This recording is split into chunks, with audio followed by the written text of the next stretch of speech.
अस्सलाम वालेकुम व्यूअर्स, कैसे हैं आप सब? खैरियत से हैं? मैं हूं होमियो डॉक्टर अकरम बाजवा। तो आज हम जानते हैं अफ्तारी या सहरी में कौन सी ग़िज़ाएँ खानी चाहिए या कौन सी ग़िज़ाएँ नहीं खानी चाहिए। तो ये सब जानने के लिए वीडियो को एंड तक ज़रूर देखिएगा ताकि आप इससे फ़ायदा हासिल कर सकें। अल्लाह तबारक व तआला ने हलाल खानों में कोई भी ऐसी चीज़ मना नहीं फरमाई जो अफ्तारी या सहरी में नहीं खा सकते। बस ख्याल सिर्फ इस बात का करना है कि जो ग़िज़ाएँ हमारी सेहत के लिए नुकसानदेह हैं उनसे परहेज़ करना चाहिए। जैसा कि सहरी के टाइम हमें फ़ास्ट फूड, सॉफ्ट ड्रिंक, तरश अशिया और तली हुई तमाम अशिया से परहेज़ करना चाहिए, क्योंकि ये चीज़ें मैदे में जलन और तेज़ाबियत पैदा करती हैं।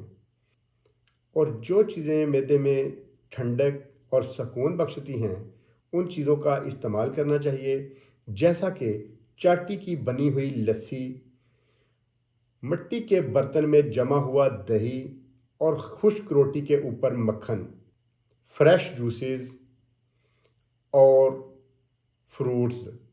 ये तमाम चीज़ें आप सहरी में इस्तेमाल कर सकते हैं।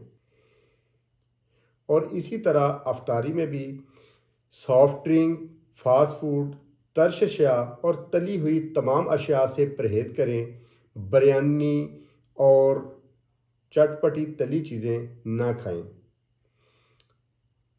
फ्रेश जूस और फ्रूट्स वगैरह, दही पल्ले, फ्रूट चाट जिनमें मसाला जात का कम इस्तेमाल किया हो वो चीज़ें इस्तेमाल कर सकते हैं। सादा पानी का इस्तेमाल करें, बिल्कुल आराम से। ठंडा पानी ख़ास तौर पर ख्याल रखें, बिल्कुल ना पिएं। ठंडा पानी आपके मैदे के लिए बहुत नुकसानदेह है।